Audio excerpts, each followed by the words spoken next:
Hey, welcome back to Whyloric, the podcast for curious minds. I'm your host, and every episode we explore something worth thinking about. Career, life, culture, history, or just the little whys we never stop asking. I mean, think about it. You are probably going to spend like 20 minutes today just agonizing over whether to eat a burrito or a salad for lunch. Oh, at least 20 minutes, minimum. Right. You'll be checking the delivery apps, cross-referencing Yelp reviews, weighing the cost against the nutritional value. And mentally mapping out exactly how heavy you want to feel at, 2 in the afternoon. Exactly. But then, and this is the wild part, when someone looks you in the eye today and asks about your mental well-being, like when they actually ask, how are you? You're going to diagnose and dismiss your entire emotional state in, 1.5 seconds? Literally, 1.5 seconds. Yeah. You'll just say, I'm good. And you'll say it before your conscious brain even registers that they asked the question. It's just a reflex. It is. We prioritize our lunch orders over our sanity every single day. And, well, why does the brain do that? That is the big question. It is. And today, we have this incredible piece of source material that tackles this exact discrepancy. It's an excerpt from a show called Whyloric. Which is such a fascinating source to dig into.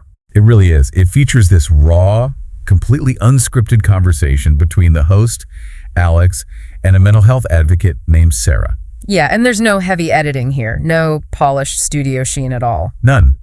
It is just two people trying to figure out how to have a genuine conversation about mental health without, sounding like some cheesy after-school special. Right, which is so rare to find.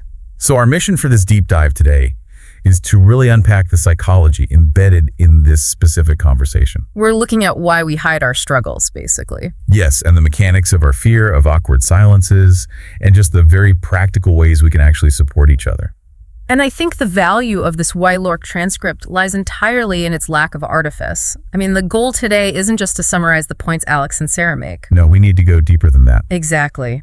We need to look at the underlying mechanisms driving those points. We're going to examine the why. Like, why do we rely on these specific conversational patterns? And why is it so physically uncomfortable to just, pause in a conversation?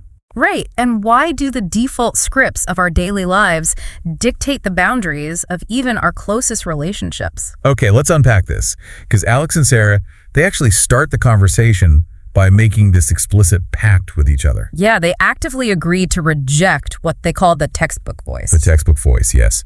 They noticed that the second a microphone is turned on or the topic pivots to anything mental health related, people just stop speaking like human beings. They immediately start relying on clinical jargon. Yeah, Alex points out the absurdity of it. How suddenly a casual chat turns into this weird diagnostic session about cognitive patterns and maladaptive coping mechanisms. Right. They agree right out of the gate to just talk like normal people. Which is so refreshing. It really is. And, the reliance on that textbook voice is actually a relatively new cultural phenomenon. Oh, really? Like how recent? Well, over the last decade or so, therapy speak has just completely bled into our casual vernacular. Oh, I see what you mean. Yeah. People routinely use terms like gaslighting or toxic narcissistic trauma response. They use these to describe just everyday friction. Just normal arguments, yeah. Exactly. And the mechanism behind this shift is fundamentally about self-protection. Self-protection, how so?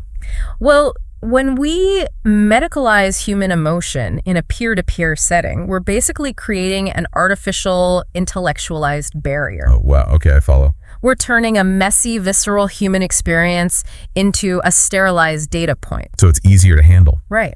By using clinical terminology, a person distances themselves from the raw reality of the feeling.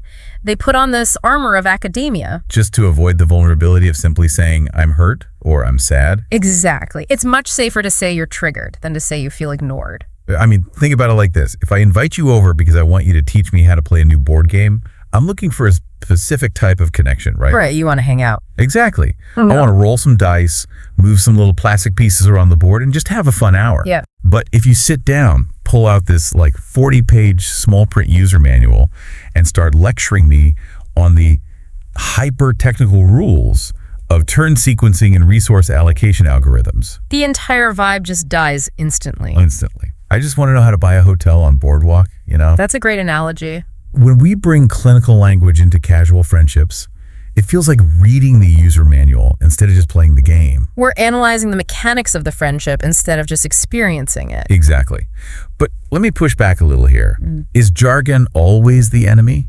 Well, no, not always. Because there is a massive objective difference between feeling a little gloomy because it's raining and suffering from like actual clinical depression. Oh, absolutely. So if we completely abandon the precise medical language in our everyday lives, don't we kind of lose the ability to communicate the actual severity of what we're going through? Well, what's fascinating here is how the Whyloric script implicitly addresses that exact tension, the tension between precision and approachability. Okay, how do they navigate that?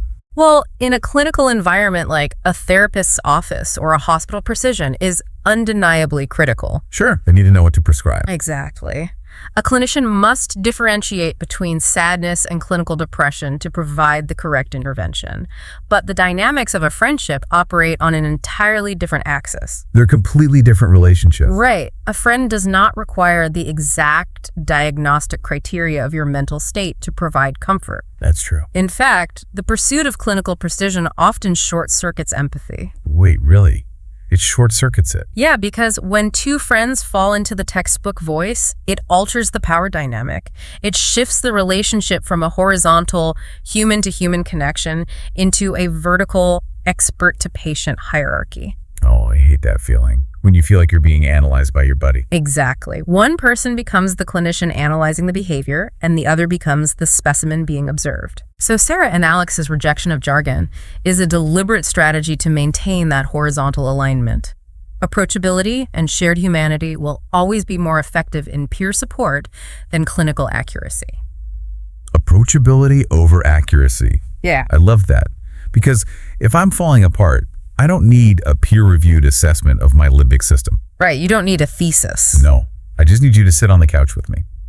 And it's wild, because the moment Alex and Sarah strip away that clinical armor, they are immediately confronted with this other, far more common armor we wear. The autopilot. The autopilot. Sarah admits almost immediately that it is incredibly rare for her to tell the truth when someone asks how she is doing. It's just a reflex. Yeah, the mouse fires off the word good before the brain even has time to process the syllables of the question. Which goes right back to what you were saying earlier. Right. This is where they point out that completely absurd discrepancy about lunch. 20 minutes debating tacos versus sushi, but only 2 seconds given to examining our own emotional baseline. The disparity in how we allocate our cognitive energy there is a direct reflection of risk assessment. Risk assessment. Like our brain is running a threat calculation. Yes, constantly. The human brain is always scanning the environment to calculate social safety. Yeah. Debating lunch is an exercise in low-stakes bonding. It allows people to negotiate, express preferences, and build consensus without ever exposing a vulnerability. Right, because the worst possible outcome of a lunch debate is just a mediocre sandwich. Exactly. It is entirely safe. Conversely, stopping to genuinely assess your internal emotional state and then articulating that reality to another person is an act of extreme social vulnerability. Yeah, because exposing the reality of your mental state carries genuine social risk. Like, if I answer the question honestly, I might be perceived as messy or as a complainer. Or as a burden, which is a big one. Right. It's like driving a car with the check engine light flashing, but ignoring it so you can spend 20 minutes picking out a new pine-scented air freshener. That is exactly what we do. And the brain interprets those social perceptions, being a burden or being messy, as profound threats to our standing in the community. Oh, so it's a survival mechanism. Very much so. To protect against that threat, the brain bypasses conscious thought entirely and deploys the autopilot. So saying I'm good is basically a defense shield. Yes. I'm good is the path of least resistance. It provides a frictionless interaction, satisfies the basic social contract of acknowledging the other person, and instantly returns both parties to a state of safety. Wow. The brain uses the autopilot reflex to conserve emotional energy and avoid the sheer danger of being known. But let me ask you this. If this autopilot response is a defense mechanism built to handle social threats, isn't it actually vital for a functioning society? Vital in what way? Well, imagine a scenario where the autopilot did exist at all. Every time the barista, the mailman, or your boss asked, "How are you?" everyone responded with brutal, unvarnished honesty. Oh, that would be chaotic. Right. Society would instantly gridlock. You'd be trapped in a 45-minute conversation about existential dread while just trying to buy a coffee. The emotional overload would be catastrophic. You're completely right. If we connect this to the bigger picture, the autopilot is an essential social lubricant in a dense, hyper-stimulated society. It has to be, right? Yeah, I mean, Dunbar's number suggests humans only have the cognitive capacity to maintain about 150 stable social relationships. Only 150. That's not a lot. It's really not. So we simply do not possess the emotional bandwidth to deeply engage with the internal lives of the thousands of acquaintances we interact with annually. Right. In passing encounters, how are you is not an inquiry into the soul. It is just a linguistic handshake. A linguistic handshake. I like that. Oh, yeah. The autopilot itself is functioning exactly as it was evolutionarily designed to function. So it's not broken. No, not at all. The danger that the Whyloric script illuminates is not the existence of the autopilot. The danger is our inability to manually override it when it actually matters. Oh, man. So the shield becomes a permanent fixture. Exactly. We build this reflex to deal with the barista, but it becomes so ingrained that when our closest friend sits down on the couch, like the person who actually has the capacity to care, the one who genuinely wants to know. right, we still fire off the I'm good reflex. We use the defense mechanism against the people who aren't a threat. And that calcification of the autopilot leads to profound isolation. Because we're blocking everyone out. Yeah, we are protected from passing awkwardness, but we are starved of meaningful connection. To learn how to lower the shield with the people who matter, we have to examine the specific fear that keeps it locked in place. The fear of what happens after we tell the truth. Exactly. In the source, Alex and Sarah drill down into the exact consequence people are trying to avoid when they refuse to answer honestly. Yeah, they call it the dreaded silence. The dreaded silence. It's so real. It really is. Sarah mentions the fear that honesty is going to make the conversation weird or heavy. Heavy is the word everyone dreads. Right. It's that hyper-specific, excruciating moment where you finally turn off the autopilot, you look your friend in the eye, and you say, actually, I'm really struggling. Oh, then... And your friend just stares back, their eyes widen slightly, and they let out this hollow, oh. Yeah. The air just gets sucked out of the room. You are both just trapped in this paralyzing silent void. The mechanics of that social paralysis are actually driven by a false assumption on the part of the listener. False assumption? What do you mean? Well, when a person reveals a struggle, the listener's brain almost always misinterprets that vulnerability as a demand for a solution. Oh, they think they have to fix it. Exactly. They suddenly feel this crushing weight of responsibility. They frantically scan their mental archives for the perfect piece of advice, the profound insight that will instantly alleviate the pain. And obviously they don't have it. Right. When they inevitably realize they do not possess a magical solution for complex human suffering, their cognitive processes basically freeze. Like a system crash. Yes. The silence that follows is not a lack of empathy. It is the sound of a brain buffering. They are overwhelmed by a task they were never actually assigned. Wow. It's like an actor walking out onto a stage. The spotlight hits them, they look out at the audience, and they suddenly realize they are in the wrong play. They don't know the lines. They don't know the script. They don't know their motivation. The audience is just staring, waiting for profound monologue, and the actor is completely frozen in the headlights. That is a perfect way to describe it. The pressure to perform the exact right line is what causes the paralysis. It's like someone unexpectedly tossing you a ticking bomb. You freeze because you don't know the defusal code. Exactly. But, okay, let me challenge this a bit. Is the silence itself inherently bad? That's a great question. Or is the agony of that silence just a byproduct of our cultural conditioning? Because we're so terrified of quiet spaces and conversations. We really are. If someone drops a heavy truth, maybe a 10-second pause is actually the most respectful, appropriate way to absorb the weight of it. Why do we instantly code a pause as a failure? This raises an important question about our cultural obsession with immediate problem-solving and conversational pacing. Okay, lay it on me. In Western communication styles, a good conversation is modeled after a tennis match. A tennis match. Yeah. It is a continuous, rapid-fire volley. Person A speaks, person B immediately responds, A volleys back. Right, back and forth, back and forth. If the ball drops, if there is a lull, someone has failed to return the serve, we basically conflate a rapid response with an attentive response. Oh, so speed equals caring. In our minds, yes. Consequently, when someone shares a heavy reality and the rhythm stops, our cultural programming triggers an alarm. We panic. We feel a massive spike in cortisol because we perceive a failure in the social fabric. We panic over the unreturned serve. rather than recognizing that genuine empathy often requires dropping the racket entirely. Just putting it down. Exactly. Dropping the racket and sitting quietly in the discomfort of an unfixable reality. We're so stressed about keeping the rally going that we miss the fact our friend is too exhausted to play. That's beautifully put. We view the pause as a social error instead of a moment of reflection. So if scrambling for a magical fix is the wrong approach and panicking over the silence is the wrong approach, what is the alternative? Well, the Whyloric script offers a surprisingly simple pivot here. And with that? Sarah articulates the alternative by explicitly lowering the bar for empathy. Lowering the bar. Yeah. When Alex asks her what the correct move is, she states that you do not need the perfect words. You do not need a solution. Thank goodness. Right. Simply staying present and offering a basic validation like, that sounds really hard, is sufficient. She summarizes this with this great phrase. She says, showing up badly beats not showing up at all. Showing up badly beats not showing up at all. I mean, that belongs on a t-shirt. It really does. It instantly deflates all that performance anxiety we just talked about. It is a radical concept because it directly counters the perfectionism that drives the dreaded silence. Because we just want to get it right? Yeah. People avoid heavy conversations or they abandon their friends in moments of crisis, not out of malice, but out of the fear of executing the empathetic response incorrectly. They're just scared of messing up. Exactly. By validating the concept of showing up badly, Sarah is removing the expectation of mastery.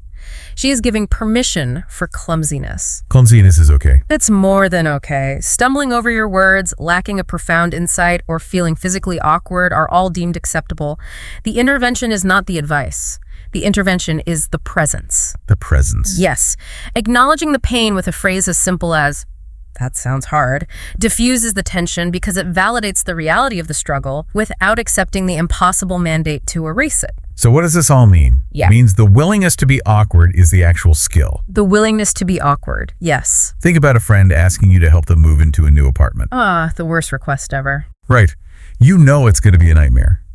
They have a massive sleeper sofa, they live on the 3rd floor, and it's 90 degrees outside. Sounds miserable. It is. You show up, but Right. you are a complete disaster. You forgot the packing tape, you didn't bring any moving blankets, and for some inexplicable reason, you were wearing flip-flops. Flip-flops on moving day, classic. Exactly. You are objectively doing a terrible job as a mover. Yeah. You're clumsy, you're dropping boxes, you're stubbing your toes, but you are still there at the bottom of the stairs lifting the other end of that heavy couch. Right. Your friend does not care that you forgot the tape. They care that they aren't carrying the couch by themselves. Exactly. Showing up badly in flip-flops is infinitely more valuable than sitting in your air-conditioned house and sending a polished text that says, hope the move goes smoothly. The text is useless in that moment. Right. The value is in grabbing the couch, no matter how clumsy you look doing it. The flip-flops analogy captures the exact mechanism of peer support. The physical or emotional presence is what mitigates the isolation. Because you can't make the couch lighter. You cannot make the sleeper sofa weigh less, just as you cannot magically cure a friend's grief or anxiety.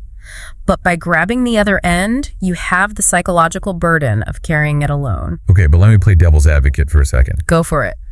Could showing up badly ever cause real lasting damage? Like, if someone is in a deeply vulnerable, fragile state and I show up clumsily, maybe I panic and offer a terrible dismissive cliche like, well, everything happens for a reason. Ooh, yeah, that's a rough one. Right. Or I accidentally minimize their pain, trying to find a silver lining. Doesn't that clumsy attempt run the risk of actively hurting them? Isn't there a scenario where saying the wrong thing is demonstrably worse than just staying quiet and keeping your distance? It's a valid concern. While extreme insensitivity or toxic positivity can certainly cause friction, the psychological consensus aligns with Sarah's premise. Which is? Intent and presence communicate far louder than specific vocabulary. Oh, so they hear the intent behind the words. Exactly. When a person offers a clumsy cliche like, look on the bright side, they're usually doing so out of a desperate, panicked desire to offer comfort. They're just buffering. Right. And the recipient, even in a fragile state, can almost always detect the genuine care operating beneath the poorly chosen words. They know you're trying. Yes. The sting of a clumsy comment is a temporary irritation. Okay. But the sting of abandonment, The realization that your friends vanished during a crisis because they were too concerned with their own discomfort or fear of saying the wrong thing, that creates permanent relational damage. Wow. Permanent damage. Yes. Awkward connection will always triumph over polished isolation. The fear of doing it perfectly is the enemy of community. Awkward connection over polished isolation. Man, you can survive a bad cliche. It's much harder to survive an empty room. Exactly. So this framework is incredibly effective when the problem is clear, right? If your friend loses their job, go through a breakup, or have a literal couch to carry, you know exactly what you are showing up for. The problem is visible. Right. But the Whyloric conversation pivots to a much more complicated scenario. What do you do when there is no couch? Right, when the struggle is entirely invisible. Exactly. What happens then? Alex shifts the dialogue to the days where a person feels intensely off but lacks a catalyst. No catalyst at all. Right. There is no crisis, no external event, yet the emotional weight is crushing. Alex says you feel like you need a permission slip to feel bad. A permission slip, yes. Because there is no tangible disaster you can point a finger at, you start feeling immensely guilty for the heaviness. The guilt is huge. Yeah, you look around and think, I have a roof over my head, I have a job, I'm healthy, so why am I so sad? You feel like you haven't earned the right to be struggling. The concept of the permission slip illustrates a fundamental quirk in human neurology. How so? The brain is, at its core, a meaning-making machine. Meaning-making machine. Yeah, we evolved to recognize patterns and establish cause and effect to navigate the physical world safely. Like, if X happens, Y follows. Exactly. If the sky darkens, it will rain. If I touch a flame, it will burn. The brain demands narrative causality. It wants a story that makes sense. And it applies this exact same framework to our internal emotional landscape. When we experience a heavy emotional state, lethargy, anxiety, or deep sadness, the brain instantly begins scanning the environment to locate the cause. This is looking for the fire that caused the burn. Right. It asks, why am I experiencing this? Did I fail at work? Is my relationship in jeopardy? Was I insulted? It's launching an investigation. It literally needs a culprit. Precisely. And when the brain's investigation turns up empty, when your job is secure, your relationships are stable, and there's no objective crisis, the brain experiences profound cognitive dissonance. Because the math isn't mathing. Right. It cannot process an effect without a cause. So instead of accepting that human biochemistry naturally fluctuates or that cumulative low-grade stress can manifest suddenly, the brain turns the blame inward. Oh, that's brutal. It really is. It deduces that if there is no external justification for the sadness itself must be an error. Wow. It views the uncaused emotion as a flaw in character or a failure of gratitude. Like you're just being ungrateful for your good life. Exactly. This cognitive dissonance generates a secondary emotional layer, which is guilt. So you're sad, and now you're guilty about being sad. The individual is no longer simply sad. They are now deeply ashamed of their sadness. The primary emotion is compounded by the meta-emotion of guilt, all because they lack the objective criteria, the permission slip, to validate their own internal reality.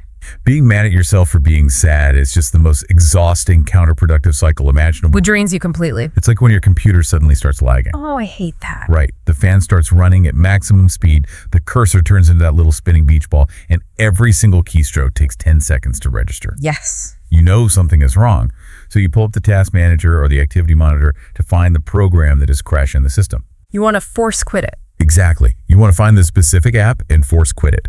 But when you look at the list, there's nothing there. There is no massive video editing software running. There are no 100 open tabs. The CPU usage says 2%. 2%. But the entire computer is completely paralyzed.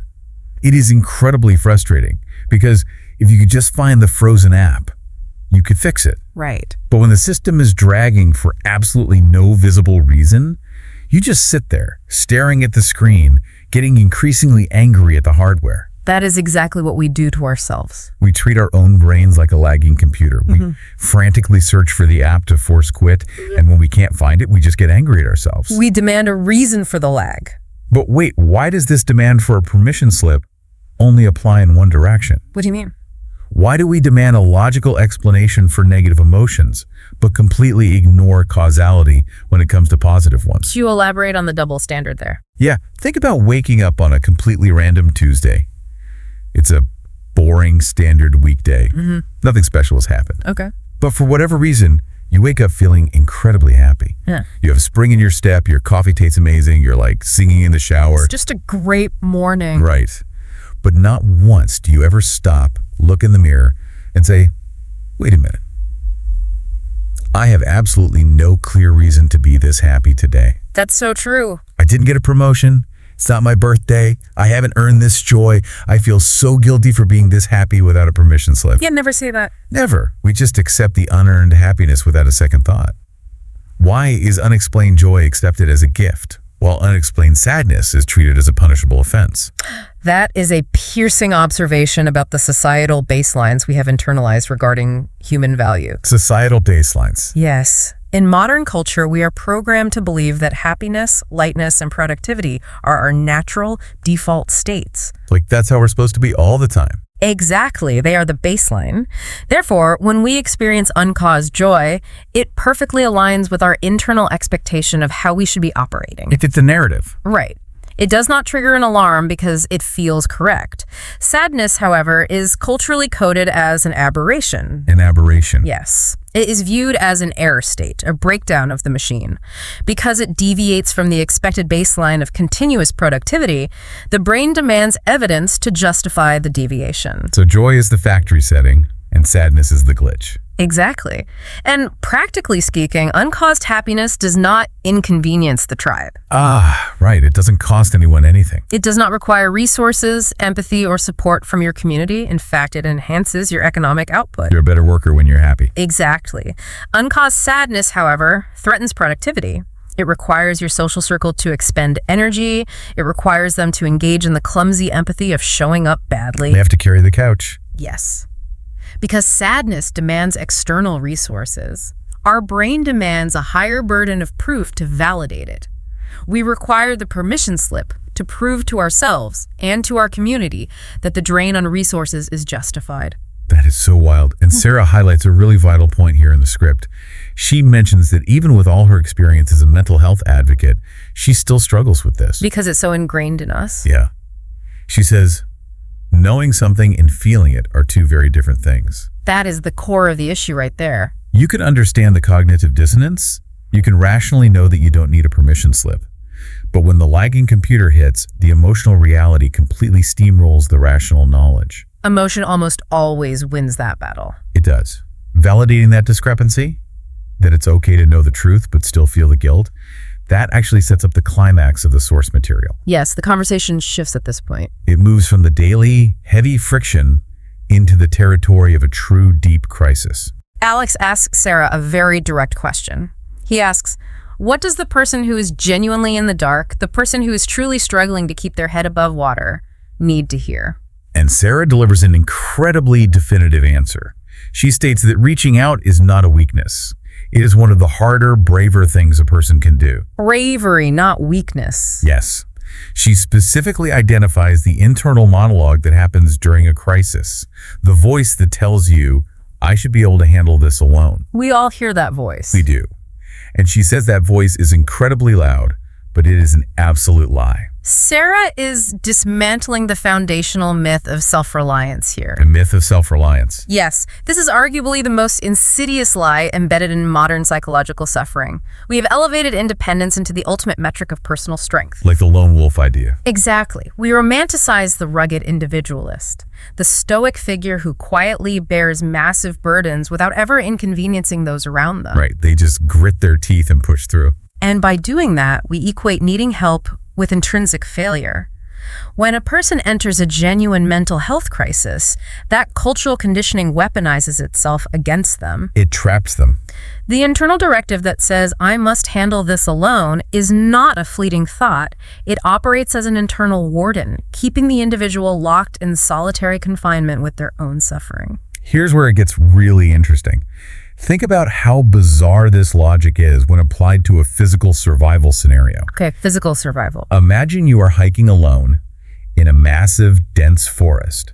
You lose the trail, the sun goes down, the temperature drops, and you are hopelessly, dangerously lost. Terrifying situation. You have been walking in circles for hours, but you refuse to pull out your phone to look at the GPS. Why would you do that? Exactly. And when another hiker crosses your path with a flashlight, You refuse to ask them for directions. That makes no sense. None. Why? Because you have convinced yourself that a strong, capable hiker should just intuitively know how to navigate out of the woods. Oh, I see where you're going. You believe that looking at a map or admitting you are lost makes you a weak hiker. So instead of just asking for the map and walking out of the dark, you stubbornly choose to spend the night freezing in the woods purely to protect your ego. It sounds absurd when you put it like that. When we frame it around physical survival, it sounds completely insane. Yet we apply that exact same logic to our mental survival every single day. We refuse to ask for the emotional map. We choose to freeze in the woods. Yes.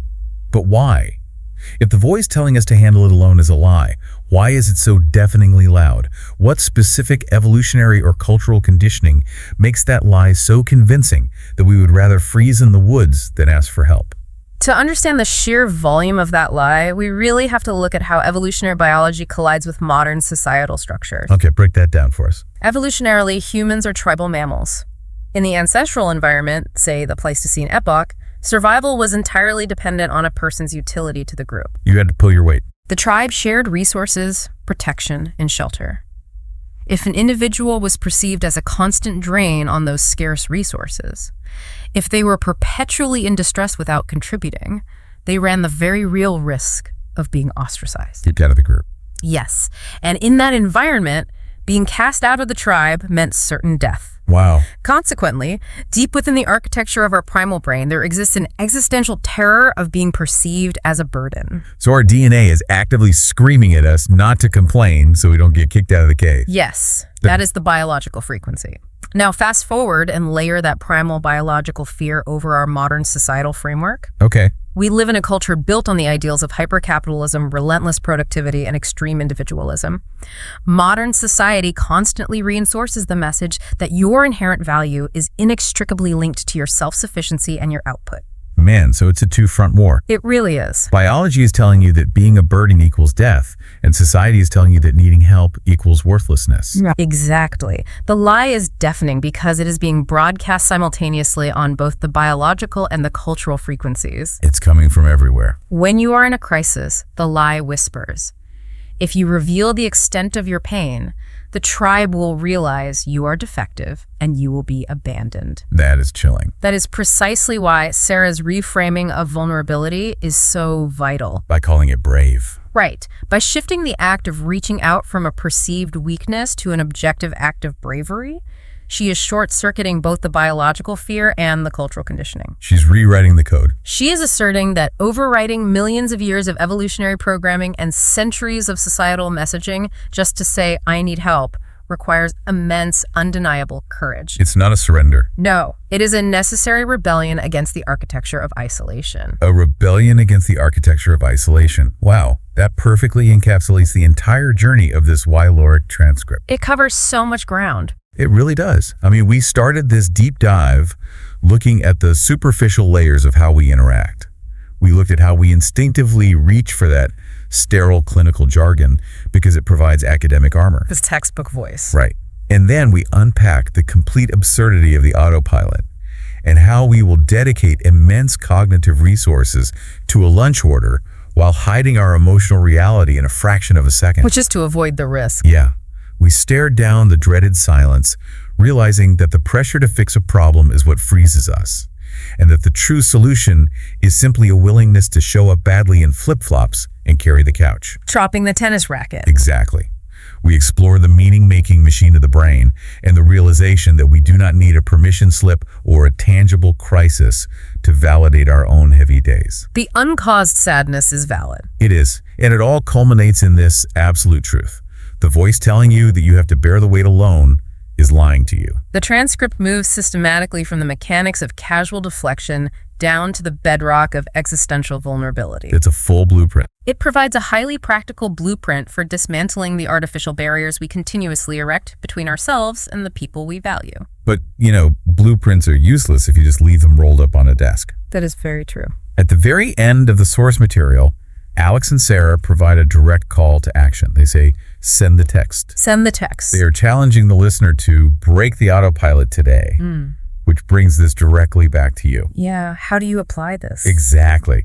You have the opportunity to take this understanding of cognitive dissonance, of the autopilot, of the dread of silence, and apply it to a real relationship right now. Today. Maybe that means overriding your own biological fear of being a burden and finally asking someone for the map. Or maybe it means pushing past your fear of awkwardness and showing up badly for a friend who is struggling. Send the text. Because information without application is merely trivia. The value of understanding these mechanisms is realized solely through the friction of human connection. But before we sign off, I want to leave you with a final thought to mull over. Something that builds on this entire discussion about the invisible struggles we carry. Okay. The source material tells us to check in on someone who might be hurting, to send that text. But consider this. What if the friend who most desperately needs a text from you today isn't the one who is visibly withdrawing? That's a profound thought. What if they aren't the one posting vague, sad quotes online? What if the friend who needs you the most right now is actually the one who seems the most put together? The one carrying it all effortlessly. The one who is always smiling. The one who initiates the group chats. The one who enthusiastically debates the lunch options for 20 minutes just to make sure everyone else is perfectly happy. They're using the strongest shield. If that friend is trapped behind the most sophisticated, high-functioning autopilot of all, how do we proactively build a dynamic where they know the permission slip isn't required? How do we reach them? Think about who that person is in your own life.